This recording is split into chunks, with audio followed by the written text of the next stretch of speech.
मेरा तो निवेदन ये है कि ये जो प्रदीप नीट के एग्जाम में बच्चे का सुसाइड हुआ, लोगों ने तो यहाँ पॉलिटिकल टूरिज्म बना रखा है।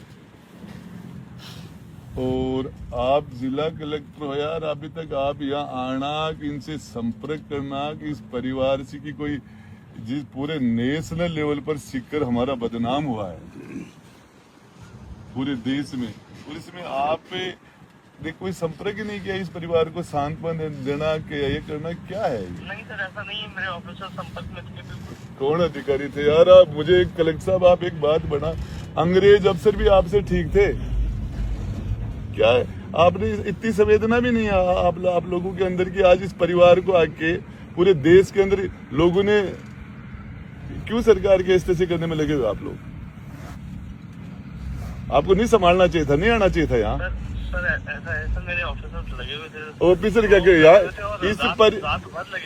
इस पर आपके अधिकारियों ने धमकाया इनको। एक मिनट की अपडेट थी और किसी ने कोई धमकाया नहीं है। कलेक्टर साहब, डिप्टी साहब ने धमकाया। इनके परिजन में घर में बैठा हूँ, इनके घर, उनके पिता से दादा से, घर में एक अकेला बच्चा था। और इस मामले के अंदर आप यार कितनी दूर है आपके सीकर से, ये कितनी दूर है? आप उस दिन मौके पे चले जाते, ठीक है, इन्होंने दाह संस्कार कर दिया। हम इसमें राजनीति नहीं करना चाह रहे। और ये जिसका राज है इस तरह की स्थिति चलती रहती।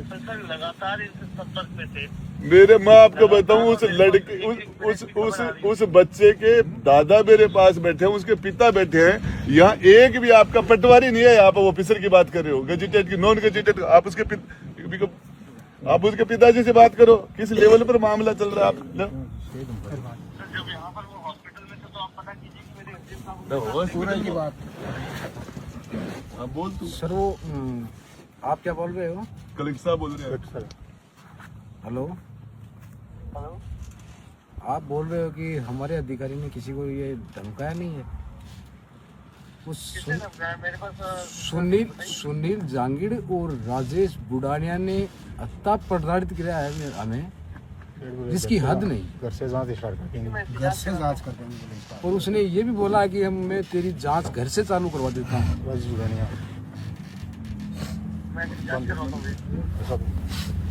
कलेक्टर साहब, ये सच बता रहा हूँ, एक बच्चा था, इसका दुनिया में से चला गया। और हकीकत है ना, जिनका बच्चा चला गया बैठे यार, उनको एक प्रकार से टेरराइज कर रहे हैं कि तुम्हारे घर से जांच करा देंगे, ये है फलाना है, इसके अंदर ये लव का एंगल है, वो फलाना तुम्हारी बहन है, उसको साथ में जांच। मुझे एक चीज बताइए आप, ये जो आपके अधिकारियों ने आपके कह दिया सच, ये मृतक के परिजन क्या लेना देना है साहब? इसके पिता को, दादा को क्या आपसे दुश्मनी थोड़ी? इनको क्या नाराजगी है? एसपी साहब को कल परसों ज्ञापन उसने ये कहा है अभी क्या भी अधिकारियों के नाम हो, जो बोले घर से जांच करा दूं, के नाम वो राजेश बुडानिया कह रहा है इसकी जांच तेरे घर से करवा दूंगा मृतक की, और तुम जेल में जाओगे। और उसकी बहन साथ में है, बोलो उसकी लगाऊंगा। और वो बोले उसकी बहन के ऊपर और लगाऊंगा चार्ज, बड़ी थी इससे, जो इससे बड़ी साथ में थी। और जांच करवाता हूँ, मैं एसपी साहब को बोलता हूँ अभी जांच करा करके। कलेक्टर साहब, मुझे एक मेरी बात सुनिए, ज्ञापन दिया था हमारा, ज्ञापन दिया था। मेरी बात सुनना आप, ये मामला इस लेवल पर है सरकार के लिए। ये मुझे पता है सरकारों के अंदर क्या होता है, पर रीट का एग्जाम कांग्रेस के टाइम में रीट का एग्जाम रद्द हुआ था, पेपर आउट हुआ था, और उनको पेपर रद्द करने में 6 महीने लग गए थे। इस सरकार ने तो 6 दिन में कर दिया, गिरफ्तारियां भी की। लेकिन आप जैसे अधिकारी यहाँ बैठे और ऐसी तैसी कर रहे हैं। आपकी जिम्मेदारी नहीं बनती कि आप जिले के सबसे बड़े अधिकारी नहीं हो क्या? 1 से 2 बार सरकार में मंत्री रहा हूं कलेक्टर साहब।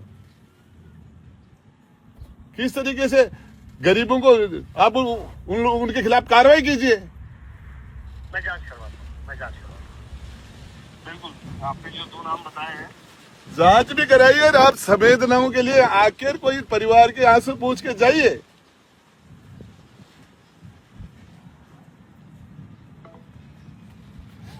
अधिकारी बन गए।